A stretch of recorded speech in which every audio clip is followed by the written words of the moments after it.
Hello and welcome to Original Soundchat, where video game music is a work of art. On each episode, it's our goal to help you learn about two soundtracks from the world of games, as well as the people, stories, and critical tracks behind them. My name is DeVader. And I'm Peter Spezia. We're brought to you by Anonymous Dinosaur and Rhymes with Asia. It's time to appreciate great OSTs and the games that they come from, without getting too bogged down in music theory. Joe, what are this week's games? Up first is 2021's Eastward, the journey of a grizzled miner and his adopted daughter across a quirky, post-apocalyptic land to find a new place to call home. Following that is Nintendo's twist on the fighting game genre, throwing extendable and customizable appendages into the Switch launch window. 2017's ARMS. There really is not much that is similar between Eastward and ARMS. But you know what we stumbled upon? Cooking noodles. Yeah, Min Min runs a noodle stand, and you could cook food, including noodles, I'm pretty sure, in Eastward. We did it. Hey, that works for me. Especially, when Min Min is basically the protagonist of all the protagonists in ARMS, if you really think about it. But we'll get to that in a bit. Joe, how are you doing? What are you playing? Well, I played a really interesting indie game. I was given a code by the publisher for this game called 7 Days to End With You. And basically the way it works is it's a visual novel where the other character, the one character you interact with, is speaking a language you do not. And you have to try and sort of decipher what certain words mean to try and figure out if you can find out what she's talking about. And she tries very hard to teach you the language. I know for a fact I got one word right, but all the others I have zero confidence in. But it was really neat, and I definitely recommend it for anybody that wants to kill a couple hours and just wants to do something that does something really interesting with visual novels. I've also been playing a lot of Fire Emblem because I need to finish it before next Thursday, or the game will cease to exist in my heart for reasons. But I'm about halfway through it. I really like it.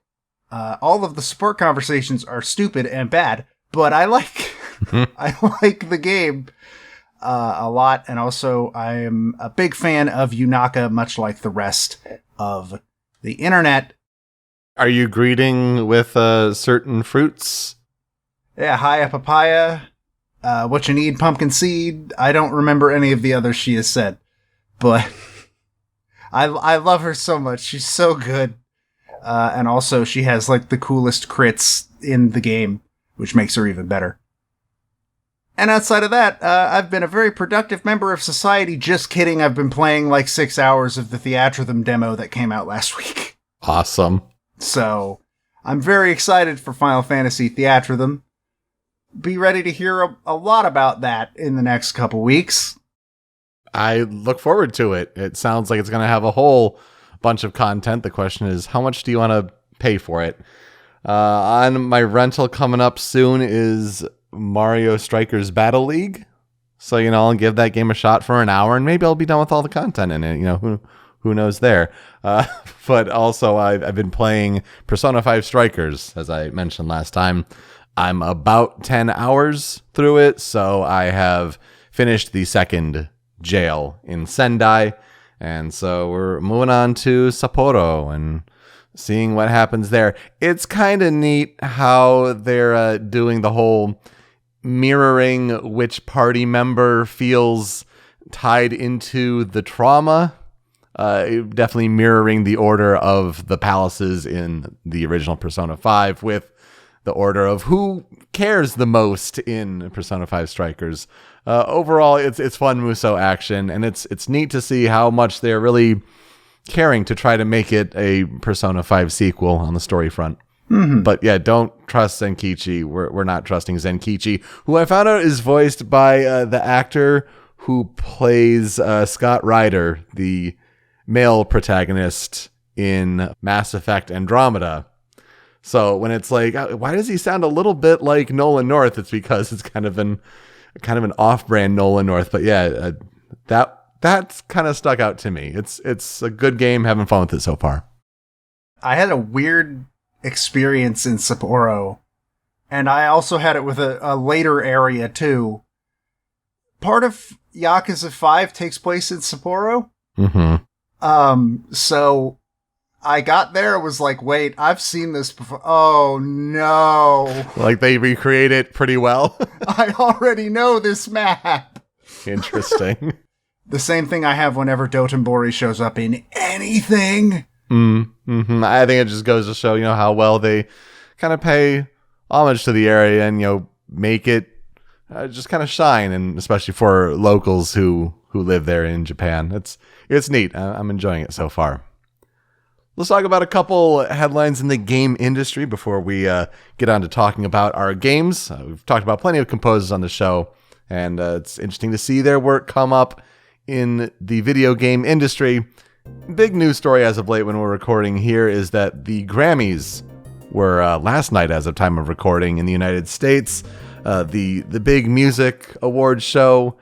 It's become less and less important over the years, but it's interesting when they finally have added a category for the first time to recognize a video game music soundtrack. In the past they've had, Baba Yetu from Civilization 4 won for best original song in a media, and then last year we had it was the 8-Bit Big Band who won for their cover of Meta Knight's Revenge from Kirby Superstar. It was like a remix, so it was this category specifically for a remix, an arrangement based on a song. Well, now video game music finally has a category, and as we discussed previously on the show, it was a weird setup with the nominees that they had for this award. So the nominees were, at the Grammys, Aliens Fireteam Elite by Austin Wintory, Call of Duty Vanguard by Bear McCreary, Marvel's Guardians of the Galaxy by Richard Jakes, Old World by Christopher Tin, and Assassin's Creed Valhalla Dawn of Ragnarok by Stephanie Economou. That's a weird list, Joe. We pointed that out before, but especially as now the show is airing in 2023, you got more than half your games are 2021 game releases. Yeah, it's really, really weird. I saw somebody in one of the tweet replies mention these are all people that also regularly work in movies and TV. So part of it might also just be, that part of the industry recognizes those people. Those are names we know. Also, they know how to apply for that industry and how to work the system to kind of give it a leg up. It makes you wonder. Mm-hmm. Even then, Bear McCreary did God of War Ragnarok in 2022. It's not like that was an unknown game. But was it too close to the nomination period? This is something where the award show is going to have to figure out, how to pick more representative nominees, how to hone in on that, because the Grammy goes to Assassin's Creed Valhalla Dawn of Ragnarok, the expansion for a game from 2020. So Stephanie Economou takes home the award, or as the person reading out saying, the Grammy goes to Assassin's Creed Valhalla, and doesn't know how to pronounce Valhalla. Okay, but yeah, that was a moment for video game music making it on a bigger stage and for awards, I suppose. Let's just stick to the Game Awards, the BAFTAs, DICE Awards. We'll stick with those for a bit until the Grammys figures things out. At least it's a start. To be fair, it's a start. Yeah, absolutely. And hey, maybe there was a Nintendo Direct when you're listening to this. Who knows? Or maybe one announced. I don't know. The fervor gets bigger and bigger. Who knows? It's a mystery. Legitimately, we don't know. Speaking of a mystery, there's actually very little mystery we're going to mention in the description here, but there is a mystery in the game. Let's talk about Eastward. That was my very skillful segue. Thank you. I'll be here all week. Eastward originally released on September 16th, 2021 for PC and Nintendo Switch, and then it came to Xbox One and Series X and S on December 1st, 2022, where it joined Game Pass, so if you want to play it, and you have either a PC or an Xbox, you could go play it right now on Game Pass. It's there, and it's available. It was developed by Pixpill and published by Chucklefish, which I think, is this the first Chucklefish? No, this is not the first Chucklefish game we've talked about, because Stardew Valley was originally published by Chucklefish, I believe. That's right. So that would be the only other one, I think, though, because we haven't talked about, like, Terraria or anything like that. Eastward is an action-adventure game. It plays very, very similarly to a 2D Zelda, like almost identically, while having an art style and writing style that is really similar to Mother 3. Like, almost, can I copy your homework? Yeah, just don't make it too obvious. Similar. But it still manages to have its own personality, but you can see the inspiration there real clearly. In the game, the player takes control of two characters, John and Sam. John can attack enemies using his frying pan or shoot them with a gun. Or he can drop bombs that can be used to destroy obstacles and such. He can also use his frying pan to hit the bombs across gaps and such. While Sam has no real offensive capabilities, but she does have the ability to stun enemies, and there are certain obstacles that only she can clear away. And at times you'll be required to play as one of them all by themselves. They might have to split up because there's an area that only Sam can fit in. That'll happen every once in a while. Most of the time you're playing as both and switching between the two on the fly. And sometimes there's even sections where the other character is not present whatsoever, and you are playing as one character completely alone. There's also a cooking mechanic. As mentioned earlier, it is heavily inspired by Breath of the Wild, to the point where there is an animation of the food going into the pot and bouncing around in the frying pan, and there's a little jingle song that plays during it that's really catchy. It provides you with food that can serve as healing items and also can provide certain buffs when consumed, such as yellow hearts that are temporary hearts, or attack up, and stuff like that. So it is pretty much just the Breath of the Wild cooking. And there's even, and I didn't really mess with this much when I played, but there's a whole other game within Eastward called Earthborn, which can't imagine what that is a reference to. It is a light JRPG inspired by Dragon Quest, and it has a full beginning and end and a gacha system, and it's a whole game with a story and everything. I didn't mess with it pretty much at all, but it's there. The story of Eastward is that in the near future Earth, humans have moved their societies underground, and John, a miner living in one such underground community called Potcrock Isle, discovers a young girl in some sort of apparatus while doing his work. He names this girl Sam and adopts her as his daughter. One day, Sam attempts to convince the town people that the world on the surface does exist, something that is taboo in Potcrock. She suddenly finds herself goaded on by a mysterious being that not only looks exactly like her, but that only she can see. Combine this with the mockery of the town's arrogant mayor, and Sam sets off to prove the surface's existence herself. Fearing she may be in danger, John goes after Sam and winds up injured.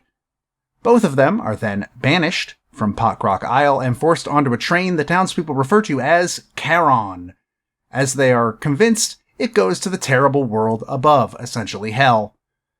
However, what John and Sam find is not a horrible, desolate surface, but one full of life and various settlements of fellow humans. Thus begins their journey eastward in order to find a new place to call home. And this is where I will ask, Peter, what are your experiences with Eastward? Why do I get big vibes of The Last of Us here? I generally describe Eastward as, what if you took The Last of Us, shoved it into a Mother 3 cartridge, and gave it Zelda combat? I'm here for it. That sounds really interesting. I don't think I have ever heard it pitched that way, especially when the game was brought up in our Best of 2021 episode. It was number 5, I believe. So obviously good music coming your way here. Good to finally talk about it on the show. Not one I've played, but you describe a game like that, and my interest is piqued a little bit, especially if it's on Game Pass like it is. And it is a lot funnier than Last of Us, too. Oh, I'm sure. Last of Us has some room for being funny, but its tone is not really trying to be comedic. Eastward has a lot of really goofy stuff in it, because inspired by Earthbound, like it's going to have that. I adore this game. I don't think it's like one of the best games ever made. It might actually be among my top 10 now. I don't actually know. Maybe top 15. I just really enjoyed it. The soundtrack is phenomenal. I think the characters are a lot of fun. It has my absolute favorite joke about a silent protagonist I've ever seen in a game, which is at one point you're walking through, I don't remember the area, but a phone rings and John picks it up. The person on the other end says, "Hello, who is this?" Okay, nobody answered, so it must be John. And I love it. And Sam is a delight. Sam is a lot of fun. She is a very, very young girl, and she's a pretty well-written child character who still acts like a child. And I love her. She's great. So, like you said, it's on Game Pass, and I think it's like only an 11-12 hour game. It's not super long, and I definitely highly recommend it. So, the development, not a huge amount of information on the development of this game, unfortunately. Pixpill is actually a studio. They are based out of Shanghai. So, I think this is this the first Chinese game we have talked about? Oh, it might be. I think so. We've talked about games from places near China, but I don't think we've talked about a Chinese game yet, so there we go. This is their first game release, the first game they've put out. Development initially actually began with a team of 3 people in 2015. By the end of development, the team had grown to 12 members, and the game was formally announced on April of 2018. The first inspiration from the game came from a sketch by Hong Moran, who became the game's lead artist, of a dormitory-like building full of monsters that heavily resembled the Kowloon walled city of Hong Kong, which I was not familiar with. I didn't have time, obviously, to really delve into researching that, but from what I could tell, it was a district of Hong Kong that was like walled off and ungoverned for a really long time. Like, Britain was still the owners of Hong Kong at that time, long time ago. So, that's the gist I got, at least. So before deciding on making an action RPG, apparently multiple other types of games were considered, though the only one they mentioned as an example was they considered making a puzzle game for mobile. I'm kind of glad they did not do that. This worked out better, I think. And the title of the game comes from the simple fact that whenever John and Sam move on to their next destination on their journey, they're always heading east. So, eastward. It reviewed pretty well upon release. Switch has a 79 on Metacritic. PC is at 82. A lot of praise went to the story, characters, visuals, and a lot of praise went to the game's soundtrack, including from us. Criticism, though, was kind of given to the game's slow pacing sometimes, and a story that, while considered enjoyable overall, is not the most unpredictable story you're gonna see in your life. You will essentially know exactly where everything is going almost all the time. And I think that's fine overall. But, because in my opinion, this game is more about the characters, not so much about the twists. But I can see why that would be a criticism lobbed at it. It also kind of got some criticism for its treatment of a couple of characters. For example, this game is not especially nice to overweight people, but it's not so much that it ruins the game, but just be aware of that if you're going to play it. Different cultures. I mean, I think like that's, part of the bag that you got to get is, kind of acknowledge that, different people, different worlds away. Mm-hmm. Eastward also received a lot of praise for its way of paying homage to various different games, such as Zelda, Dragon Quest, Earthbound, all those, while still keeping its own identity and not really leaning on those references as a crutch. Didn't win any awards that I can find, which is a shame, because it definitely deserved a couple at least. And who knows what Pixpil's working on next. But again, Eastward's on Game Pass, so you should play it. So, for the artists that we're going to talk about for Eastward, we're going to talk about HyperDuck SoundWorks. It is a duo made up of members Chris Guillen and Dan Byrne-McCullough. VGMDB also lists a Kevin Carville, but their Bandcamp only mentions Chris and Dan. VGMDB is literally the only place I could find a mention of Kevin Carville. So either he used to be a member, or things haven't been updated. I don't know. They are a group originating out of Belfast, Northern Ireland, which I'm so glad that their Twitters specified what they meant on their website by the north of Ireland. Because it says the northern part of Ireland, and I didn't know if that meant the country Northern Ireland or the northern part of the country Ireland. But they do specify in their Twitter bios that it is Northern Ireland.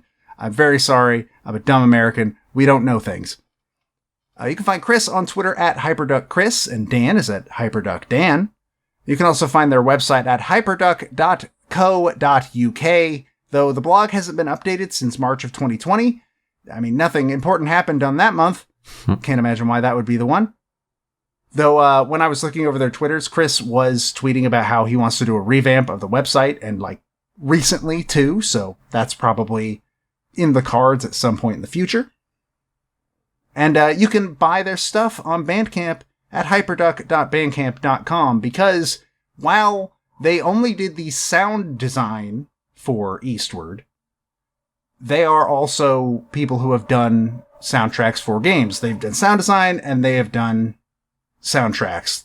Most notably, the soundtrack that they are well known for is Dust: An Elysian Tale. Oh, yeah, of course. But they have also worked on Penny Arcade's On the Rain-Slick Precipice of Darkness, specifically Episode 4, Chromaya, Tooth and Tail, Cosmic Star Heroine, Fae Tactics, of course Eastward, and a lot more, but when I was looking over the list on VGMDB, these are the names that jumped out at me that I recognized, but they've worked on a good amount of games in the past. They also seem to have done some arrangements for Overclocked Remix back in the day as well.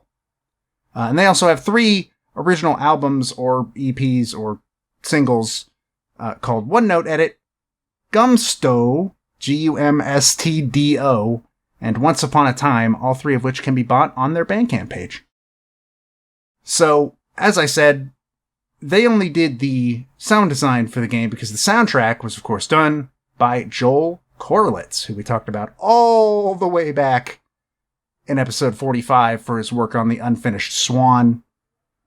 He was contracted to do the music for the game after Pixpil kind of had trouble finding local composers that could match the style and tone of the game.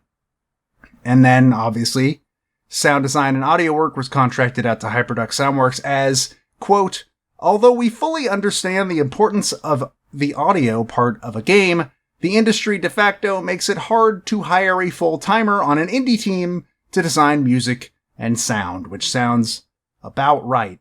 Hiring people is expensive, and people that specialize in music and sound specifically are usually freelance anyways, so... and you can buy this soundtrack at joelkorlitz.bandcamp.com. It's also on streaming services, but if you don't have those, then that's where you can get it. And to further my marketing push that I'm not being paid for, let's get into the 5 critical tracks so you can hear what this game sounds like. And the first track we're going to talk about is one of the cutscene conversation tracks. This is Weather Talk.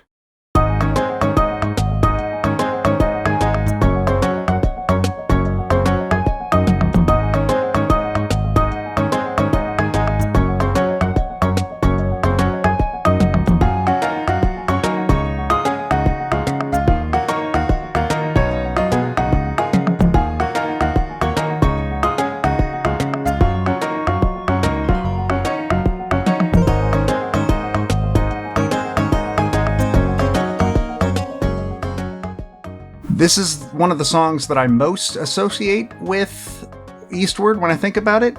To me, it is a song of whimsical, joyful conversation. It usually happens when you're talking to a quirky character and everybody's happy in the scene and something's going on. This is not Sam's theme. There is actually a song specifically called Sam. But this is kind of the song that I think perfectly encapsulates her attitude, just this joyful, happy attitude. Her main theme also does that as well, but I don't know. For me, this one is the catchy song that I think about when I think about cutscenes in Eastward. It's the one that jumps out to me. Yeah, and I think for it to make that kind of impression, it's got to stand out with some good positive energy, some good bounce to it. The synths here are nice. I can't really think of anything that it's too comparable to. Thinking about like the inspiration of Earthbound and all that, I could see that, but just elevated on a sound quality level. And that's actually nice to think about the through line. Yeah. For my favorite area track, and I think one of the best in the game, this is critical track number 2, Saka no Machi.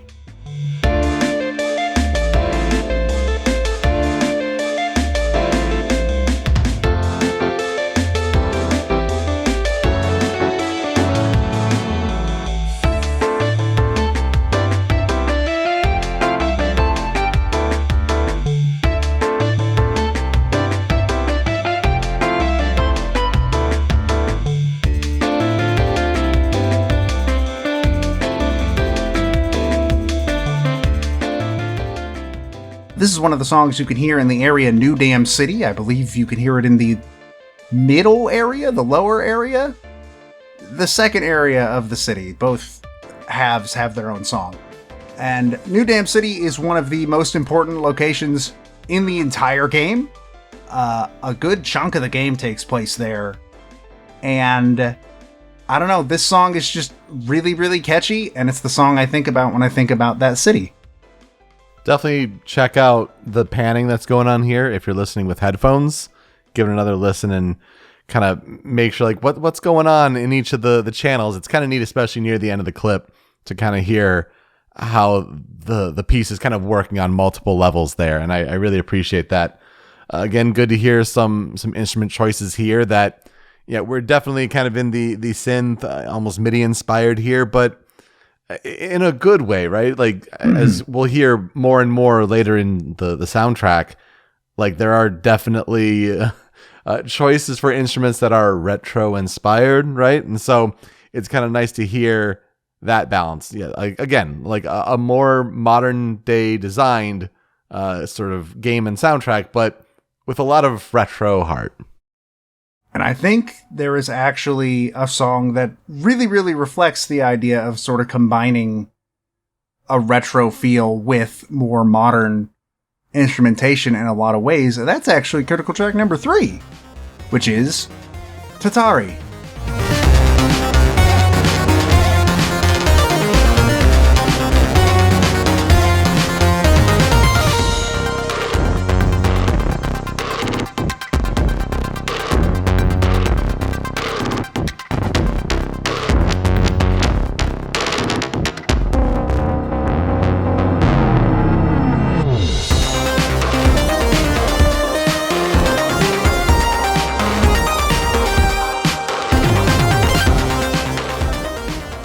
The reason I say this is a good mix of like modern and sort of retro feeling stuff is the sort of, it's not dubstep, but that's all I can think of.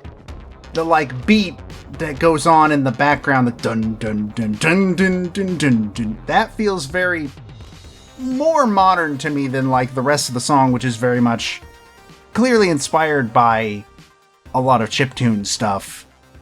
This is a very important boss fight theme because it is the only boss you fight as Sam and Sam alone. Which makes it very, very memorable. It is also the boss that takes place right before a very big turning point in the story. And it's just also a good song. I really like the sort of heavy beat of the whole thing. And the fact that I can still picture this boss in my head is a really good sign, because I can't do that with all of them. Yeah, the breakdown in the clip is super cool.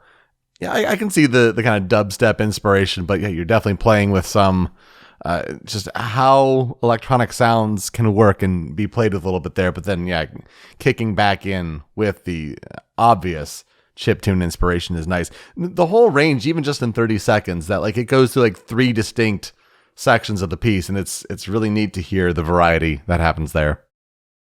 But speaking of my favorite boss fight in the entire game, and maybe because of that boss fight and because of the narrative part that it plays during, might be my favorite song in the game, is critical track number 4. This is The Duel.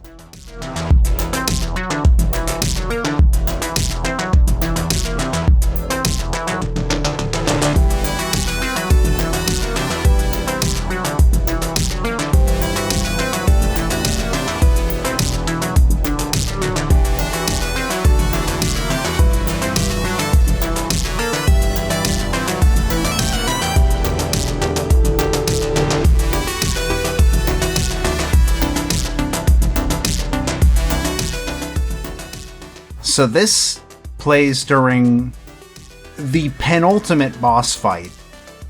It is a fight that happens literally, like, I think there's an area right before the final boss that happens right after this, but it's essentially like you fight this boss, you are at the end of the game.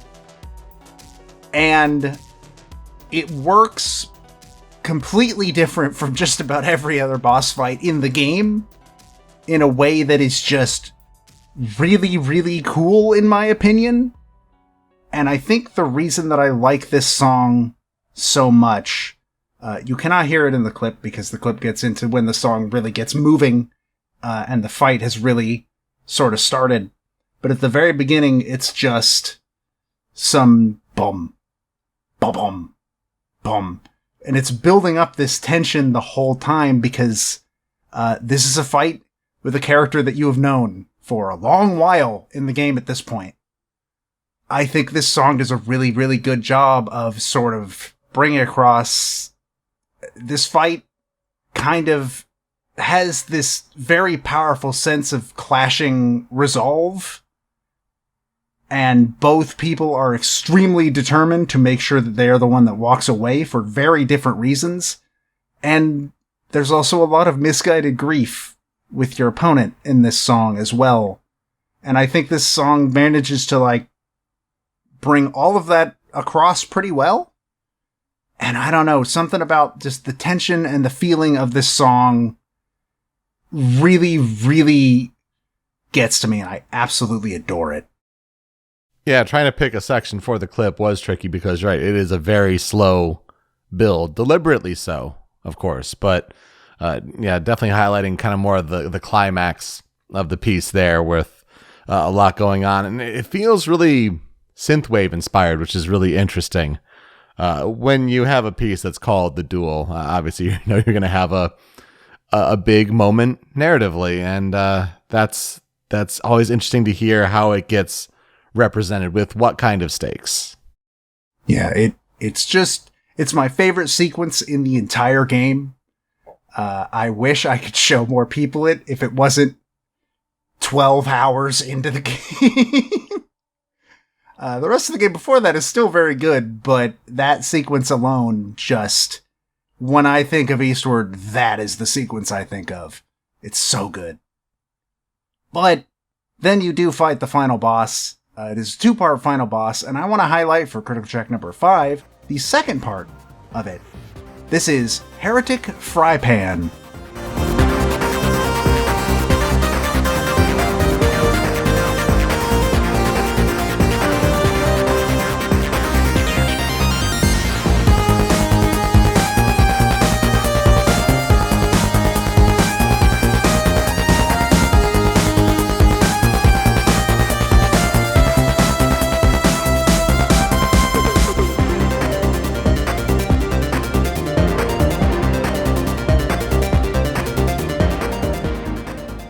So back in the best of 2021, the fifth track, well, first of all, the duel was a different track as well, but the track we used for the final boss was the first part, which we will talk about in a bit for the cutting room floor. But that was mainly because I think that one just sort of shows off the game's soundtrack a bit better. But in terms of narratively representing stuff, especially when it is playing, I think this is the one to talk about, because while the first part has that like epic showdown, the stakes are high, it's time to do this kind of hype up feeling to it, this one has more of what I would consider a sense of finality to it. It feels like a song that knows, oh no, you got this and this is the end, but it also kind of has this sort of feeling to it, like you know very well that in order to win this fight, something is going to have to be given up in the process. And it's very, very good at bringing across that mood, I think. And that's why it kind of ended up being here instead of the first part.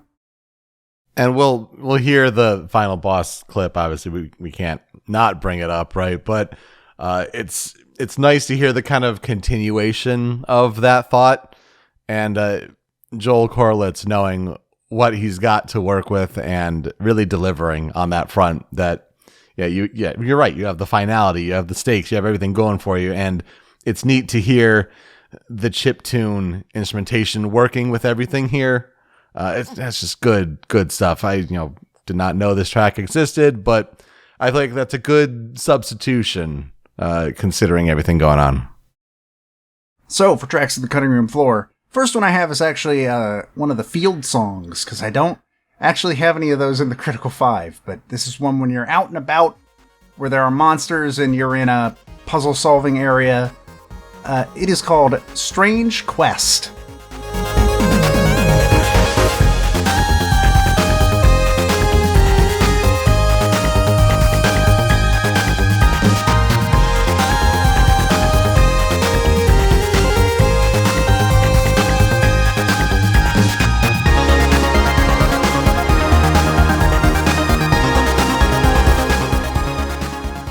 And boy, what a strange quest it is. This song plays when you're adventuring in the wilderness outside of New Dam City, specifically to go, I think, start up a power plant? I don't fully remember what you are supposed to be doing in this part, but I do remember this song as probably my favorite field song in the game. I think it's just a lot of fun, and it's got some nice peppy energy to it. And I think it's very, very indicative of the overall tone that Eastward is going for. To me, it feels like when you talk about like a field theme, I get the sense of like Gower Plain from Xenoblade Chronicles. Granted, totally different instrumentation sets, but like kind of the openness and the sense of adventure that is here. Probably comparable, I would think, between the two kinds of games and how they're designed and what they look like, what they feel like, what they play like.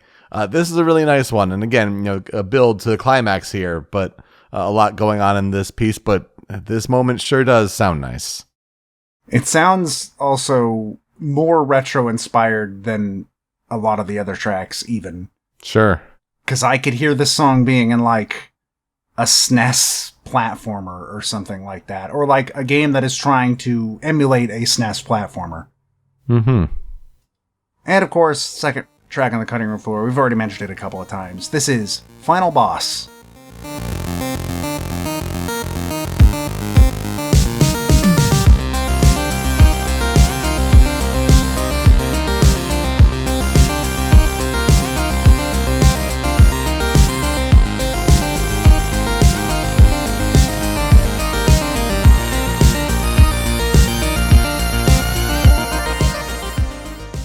This song's just cool.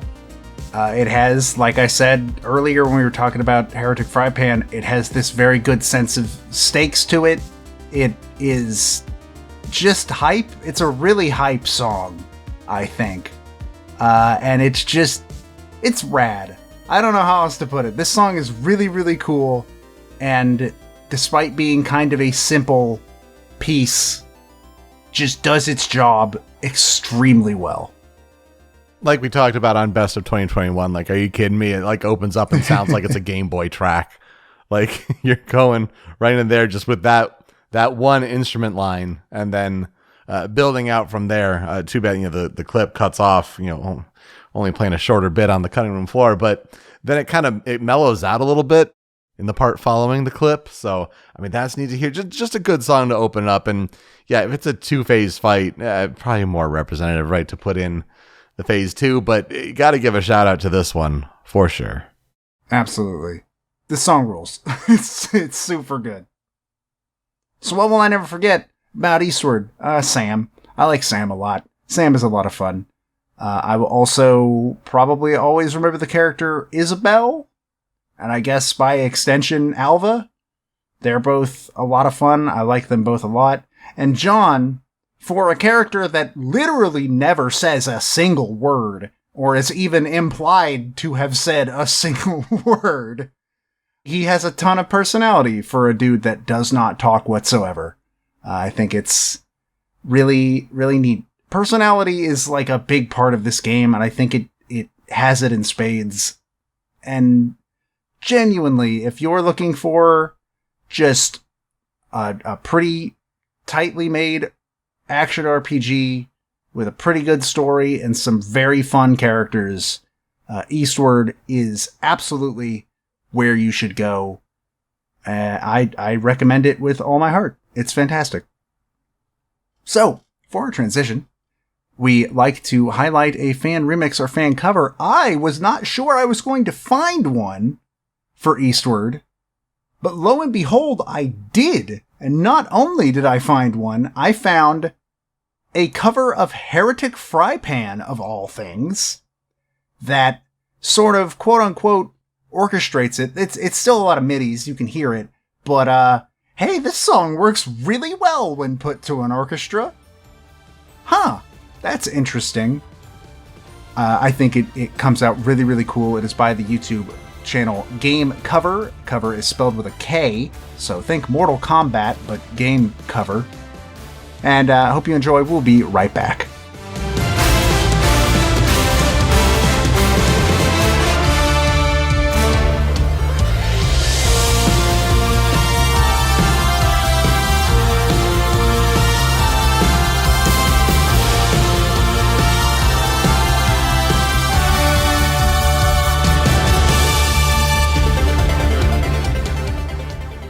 All right, let's go from a remix that almost sounds like something is smashified in a way to something that got some more prominence through Super Smash Brothers.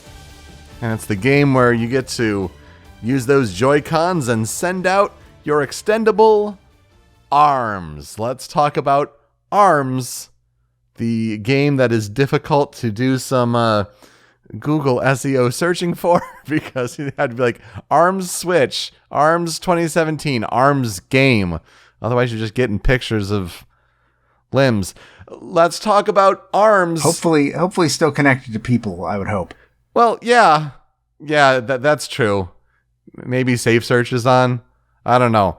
Point is, to talk about the video game ARMS, you gotta be a little more specific. And ARMS released for Nintendo Switch on June 16th, 2017.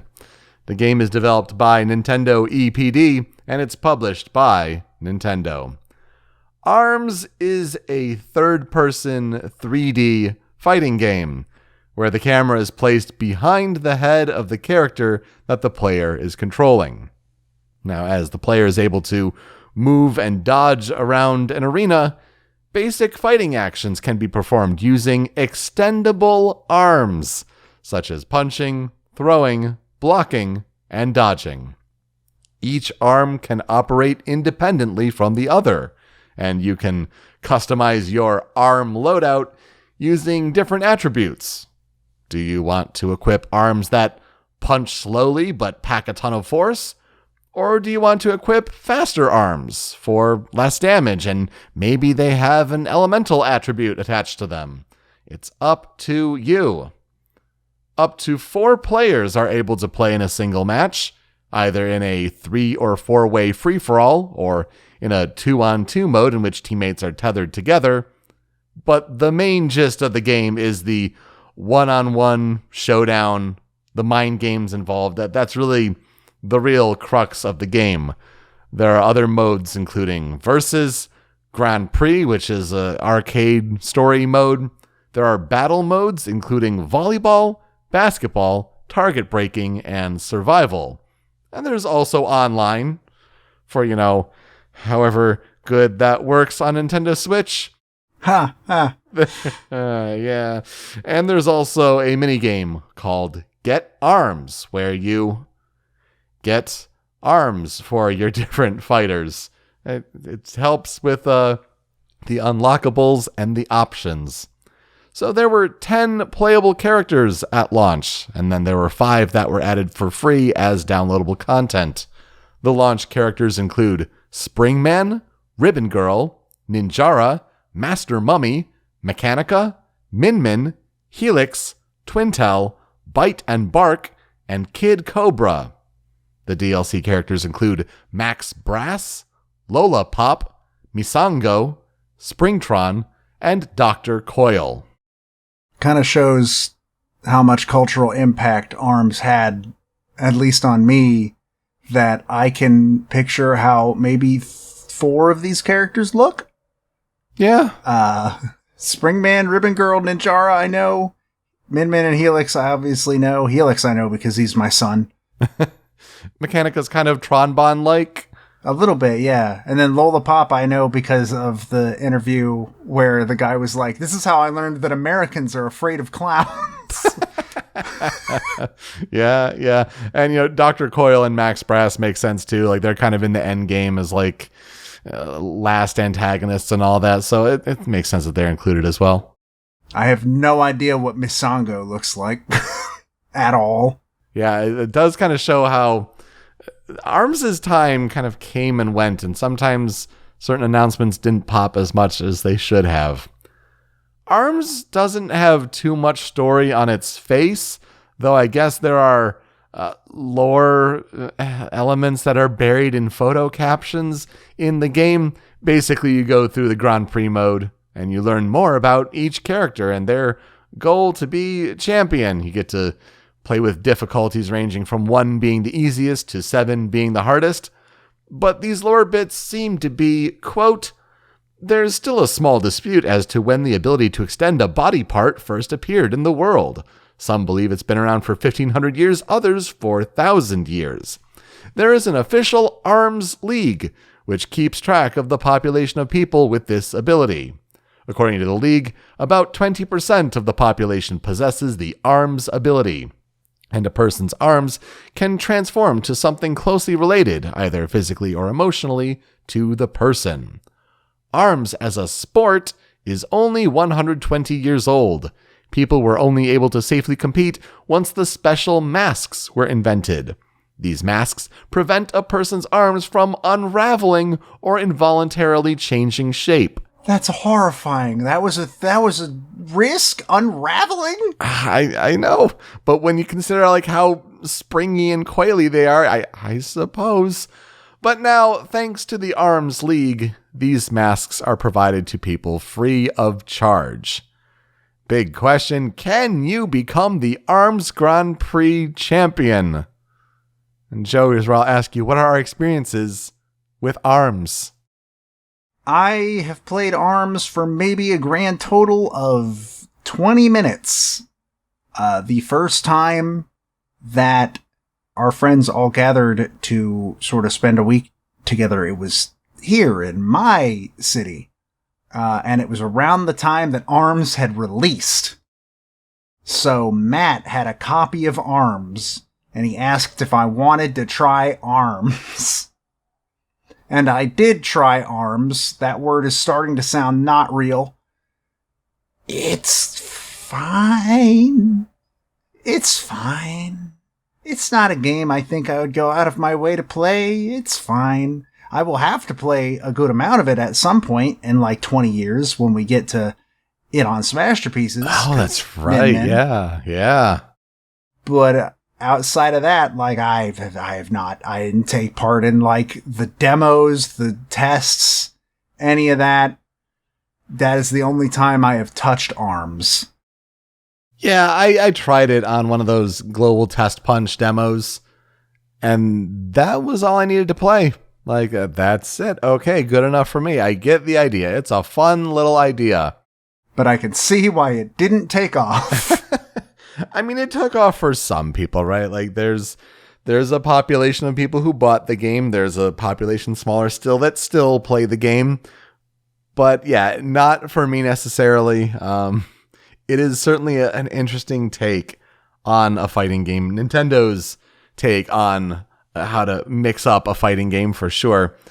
And also it was kind of interesting to like watch development footage because, you know, there's a development interview on Nintendo's YouTube channel, and it showed dev footage of like the test concept working on like, you know, Wii U as like a sort of test build for very rough models, but to like, get the concept working, and it's like, oh yeah, that sure is how you could see the idea forming there for ARMS. It's a neat idea. Certainly is a title, just ARMS, but I don't see myself ever really trying it too much. I don't even see necessarily a sequel being made, to be honest. I mean, maybe now that more people kind of know about it because Min Min is in Smash, maybe. But I also, I would not hold my breath for an ARMS 2 as much as I would like legs. I mean, that'd be a way to mix it up, right? Oh, jeez. Yeah, it's an interesting time from the beginning of the Nintendo Switch life cycle. But because of that development feature on Nintendo's YouTube, there does come some development info on the game, which is pretty rare for a Nintendo game. So in the beginning of ARMS' development, it began as a wish to see if a behind-the-camera perspective could work in a fighting game. And to make this idea work, the concept of using external devices to punch an opponent was scrapped for the main feature of extendable arms. And Mario Kart is oddly an inspiration. As producer Yosuke Kabuki said, quote, "In Mario Kart, something appears in the distance and you steer in relation to that. That's the basic structure of the game." What the hell does that mean? Well, I mean, for Mario Kart, as you're coming up on the course, on the track, you're seeing that you got a turn coming up. And so you got to move your character to stay on track and follow that curve, drift through the turn.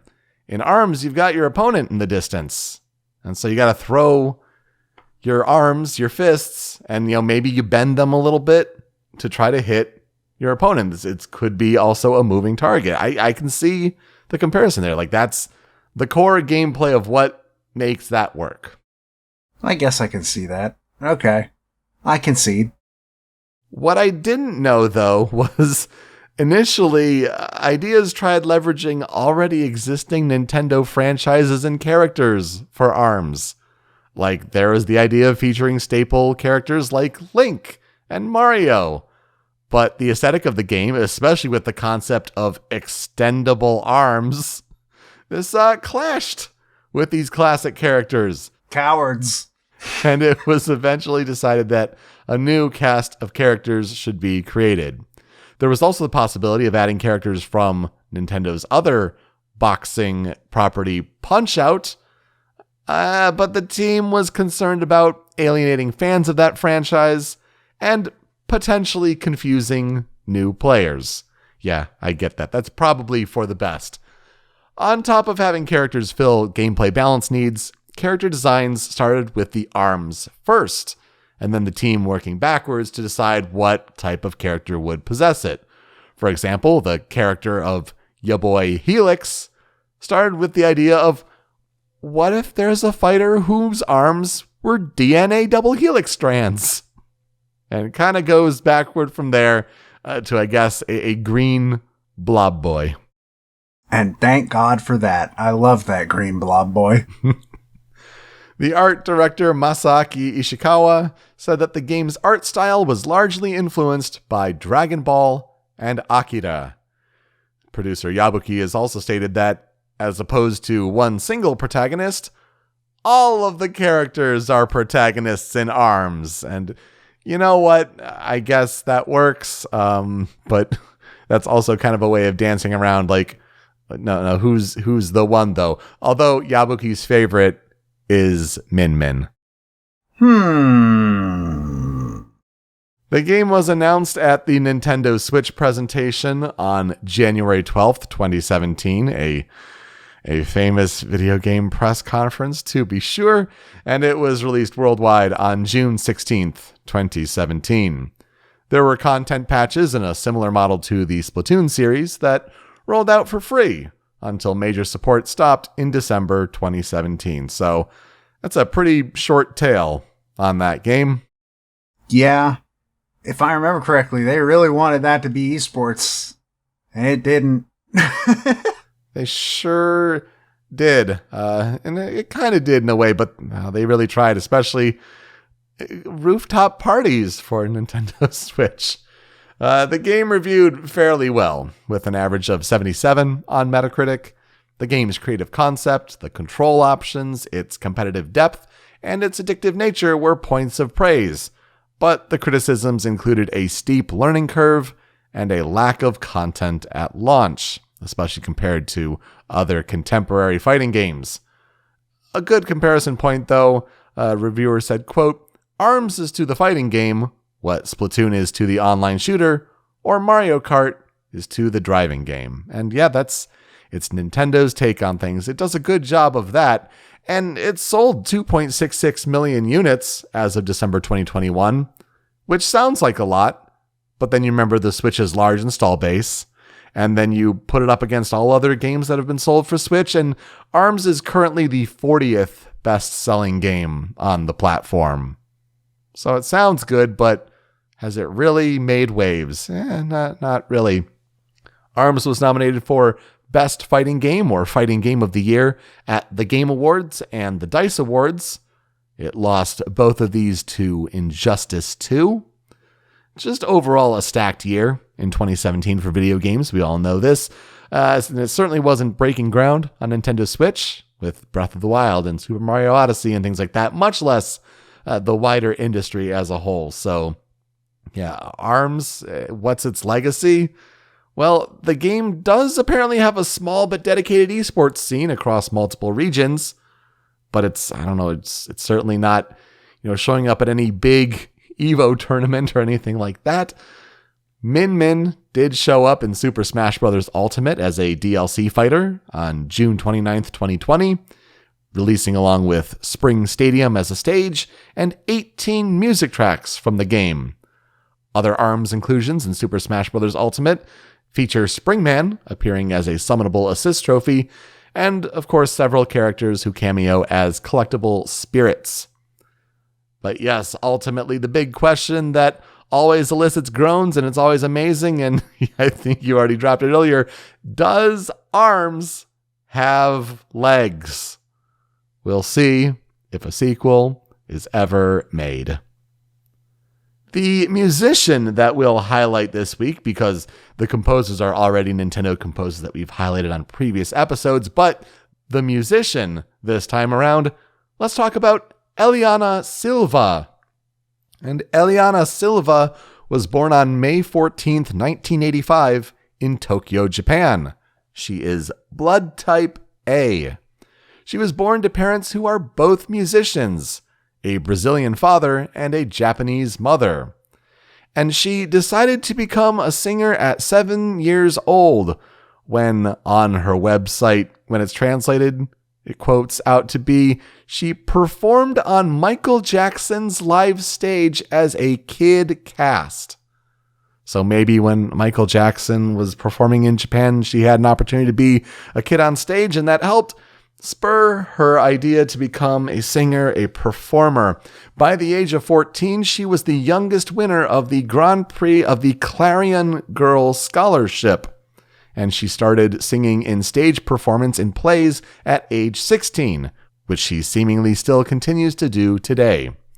She made her solo debut as an artist in 2003, and she's influenced by Michael Jackson, Stevie Wonder, Mariah Carey, Whitney Houston, Alicia Keys, and Christina Aguilera. Interesting to see these all noted on her website. When you see a lot of other Japanese artists, they're like, oh yeah, this Japanese artist and maybe this Japanese artist. Like, no, all these Western artists for inspiration. She has also worked with Hiroyuki Sawano since 2016, so the Attack on Titan and the Xenoblade Chronicles X composer that we highlighted on that game's episode of Original Soundchat. And you can follow her on Twitter at Eliana0514. That's ELIANA 0514, which also seems to be her YouTube handle if you like to see some videos of her performances. Why are we talking about Eliana Silva? Because she is the vocalist in the main theme of ARMS. And that's a neat little call out because obviously we'll get to that track. It's the big one for the game for sure. What else has she worked on though?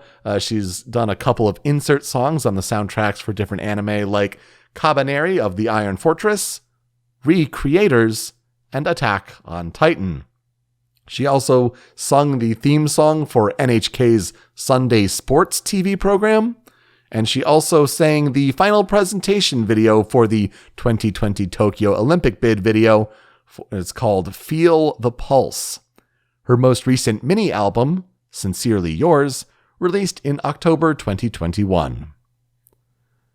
There is not that much information out there on the development of the music for ARMS, but the music was composed by Atsuko Asahi, who we talked about for her work on Mario Kart 8 in episode 81 of the show, as well as Yasuaki Iwata with his work on The Legend of Zelda Breath of the Wild on episode 95. So, Nintendo composer staples with Asahi and Iwata, and not much else there. For all the development work that was discussed in dev features and all that, where the game concept came from, not too much about the music there. But still, I feel like this is a game that is really notable because of one song and kind of caught my ear, and I wanted to learn more about the wider soundtrack as a whole, especially when it got carried over en masse to Super Smash Bros. Ultimate.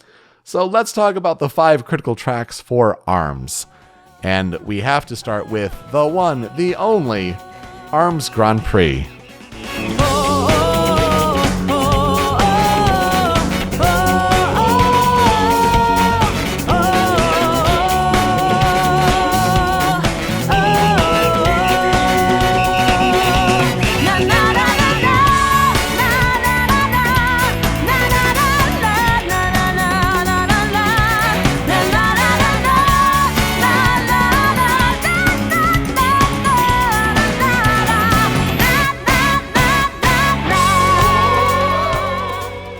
An incredibly catchy song.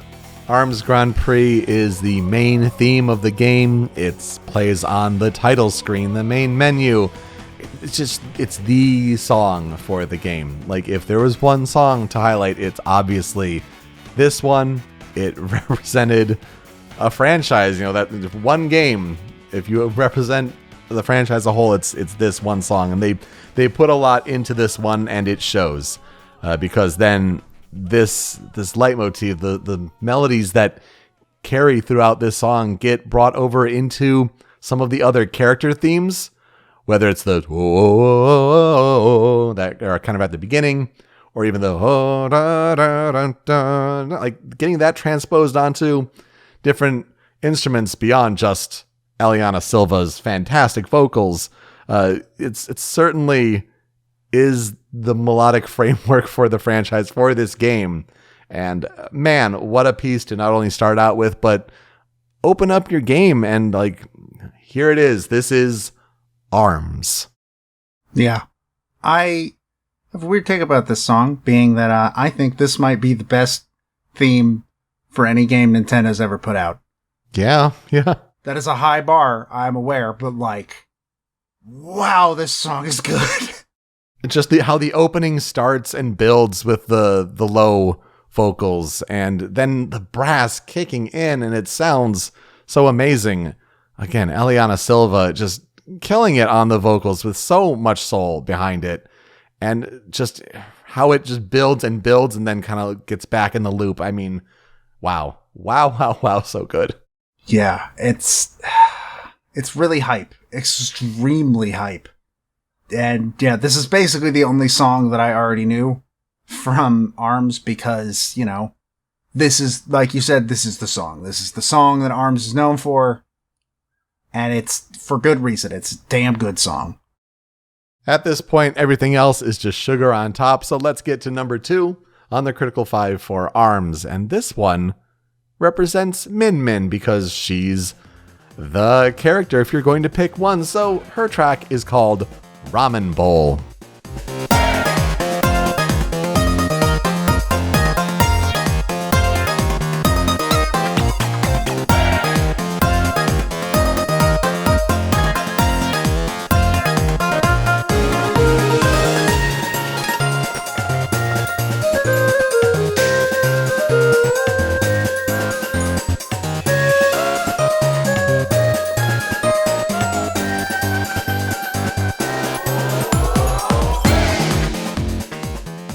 This plays on Ramen Bowl, the home stage to Min Min.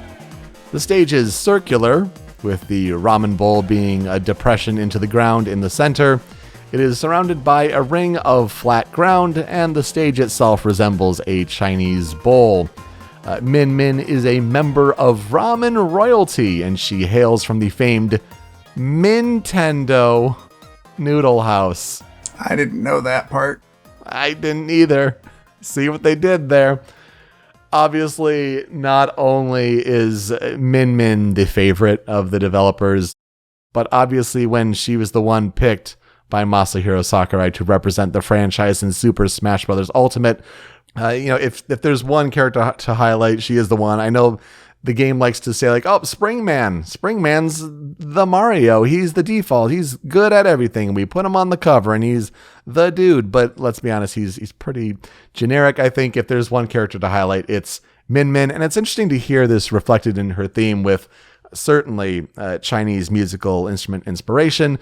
It's a kind of a bouncy piece, but I feel like it doesn't have a lot of depth to it, which makes it interesting that when a lot of the ARMS music tracks were brought over into Super Smash Bros. Ultimate, a lot of the tracks were just brought over piecemeal. Nothing changed to it except Min Min's track. And I think it was Asahi who also did the arrangement on it, but just added a lot of electric guitar and gave it more body. I think the remix is better in Super Smash Bros. Ultimate, to be honest. But this is an interesting piece here to show like where this started from. And it's also a track that doesn't use a lot of the ARMS theme leitmotif, so it's kind of a track that's all her own.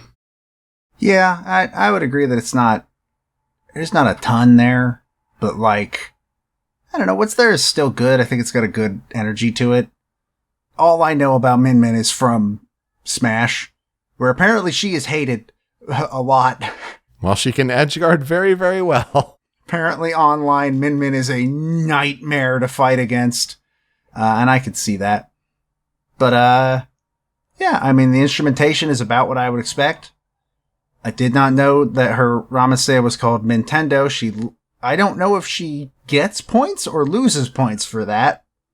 Genuinely could not tell you. But it's an alright song. Number 3 continues the Eastern-inspired instruments with another character that is a Japanese inspiration behind him.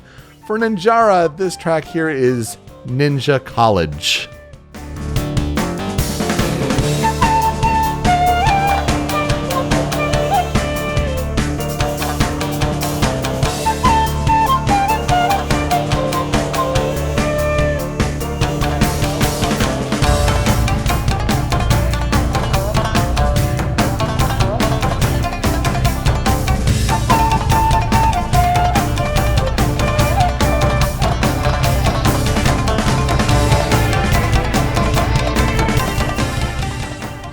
Another track that really kind of carves its own path and doesn't use too many of the leitmotifs from the ARMS main theme.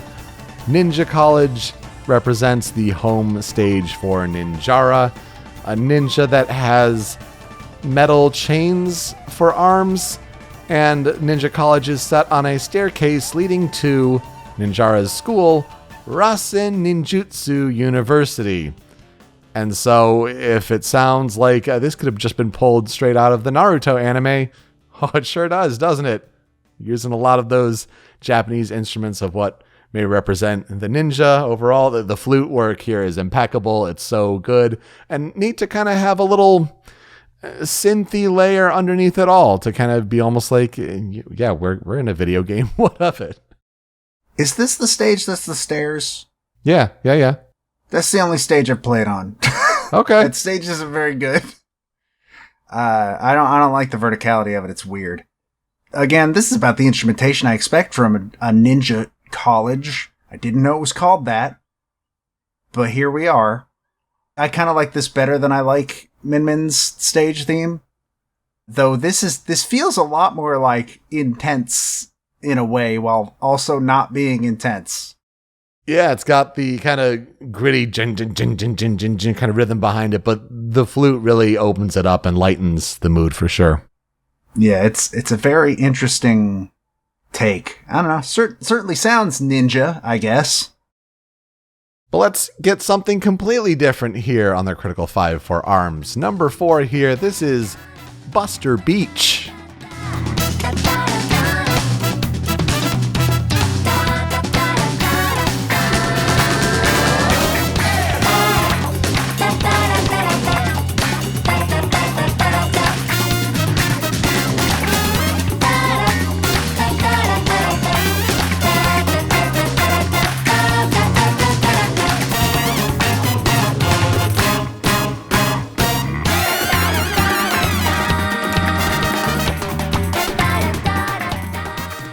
This one just sounds like a beach, man.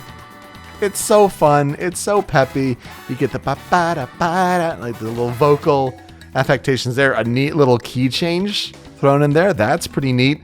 Buster Beach is the home stage to Bite and Bark. And they are a police duo of a robot and his robot dog. Kind of almost like an Ice Climbers situation thing going on there, and they make for an intimidating team on beach patrol. But Buster Beach is a long arena in a beach area, and it is also home to the Hoops, Skill Shot, and V-Ball courts. And yeah, just a really fun, catchy, it just sounds like summer, it just sounds like the beach. Totally different than everything we've played so far, but kind of catches that infectious energy from the ARMS Grand Prix theme. I like the pep of this song. I don't know, it just feels like fun. Maybe it's just the beach aspect, but it kind of reminds me of Mario Sunshine in some ways. Sure. Sounds more fun than Mario Sunshine, because that game was made by the devil. But yeah, no, this is a fun little peppy piece. I dig it. When you're going through the ARMS Grand Prix and you make your way to the final boss, it's a pretty neat track that plays there. And so let's talk about it. It also showed up in Super Smash Bros. Ultimate, so worth talking about. This track here is Versus Headlock.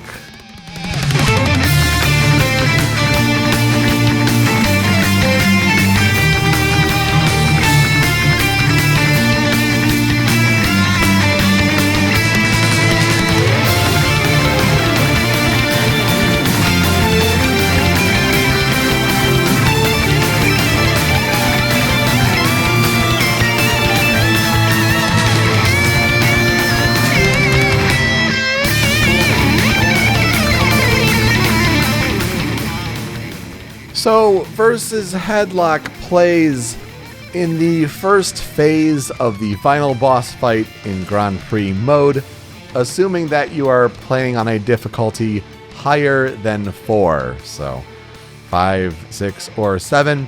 And Headlock is a character that does not normally appear on his own, as his name might imply. He clamps over the head of another character and possesses them, so in Grand Prix mode, he possesses Max Brass. And then For stage 2, something else happens, but we'll leave that as a surprise. But just a really neat piece, and it has a good final boss, dark energy to it.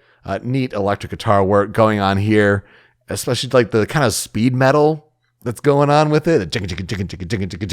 Also, you get some of the vocals in there a little bit, just again amplifying the darker energy, but yet there is a kind of "but we will be victorious and we will win" kind of positive spin onto it. And I think it's a neat start before things take a little bit more of a dire, emptier turn in the second phase. But I feel like melodically, musically, this is the more of the standout of the two. And again, when this track also made its way to Smash Brothers, I mean, it's a good standout for a reason on the soundtrack. I had never heard this song before. This sounds a lot more like a fighting game track, to be fair. Like the pace of it in general. It feels closer to something I'd hear in no, maybe not Street Fighter, but I guess you could sort of compare it to Guilty Gear, though Guilty Gear is a whole other level of pace. Right, yep. But that's the closest I think I would put it somewhere between those two, I guess. It has this good, cool, fast-paced feeling to it, which is weird for a fighting game as slow and sluggish as ARMS. At least the music tries to amplify all of that up. Some tracks on the cutting room floor, I have two, and it was tough to avoid not even mentioning this song, but it's a good one to bring up at least here. This one is Ribbon Ring.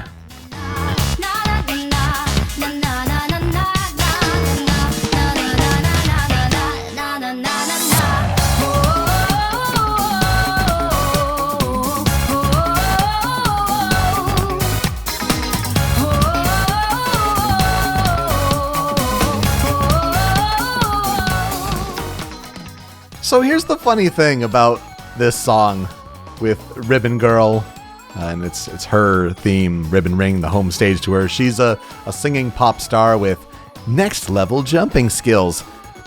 While Eliana Silva is credited as being the main singer for the main ARMS Grand Prix theme, I have no idea who's the singer on this one. It didn't seem to be popped up anywhere. There isn't really an official ARMS soundtrack release that would detail this thoroughly. It's Nintendo. What do you expect? But it's a different singer, and she also does a great job, but it's just a different, brighter, peppier energy to it, as opposed to a more soulful kind of energy with the singing there.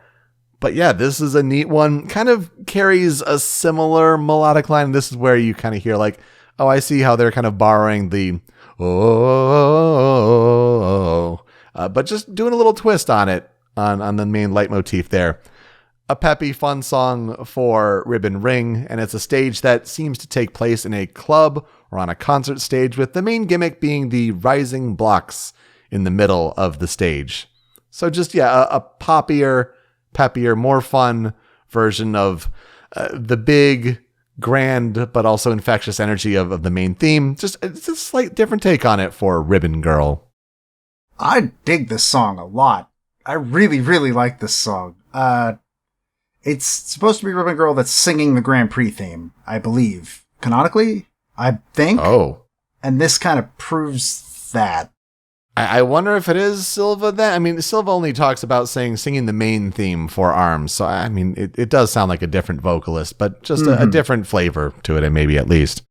But yeah, I really, really like this song. I like the poppy feeling to it. And again, you incorporate the ARMS theme, it's already a good song, and those vocals really add a lot to it. I dig this song a whole lot. I'd never heard it. Is it in Smash? I hope so. Yeah, I'm pretty sure all the stage themes made its way to Smash. Perfect. I need to, that would require me to play on the ARMS stage more. I don't know if I want to do that, but maybe one day. So there you go. It'll be your way listening to all these different songs with a fresh take. And also for those out there listening, if you don't play on the ARMS stage with the My Music, let me give some of these tracks a shot. I don't think this one made it over to Smash though. And it's a weird, how is the song so good for what it is? This is Get ARMS.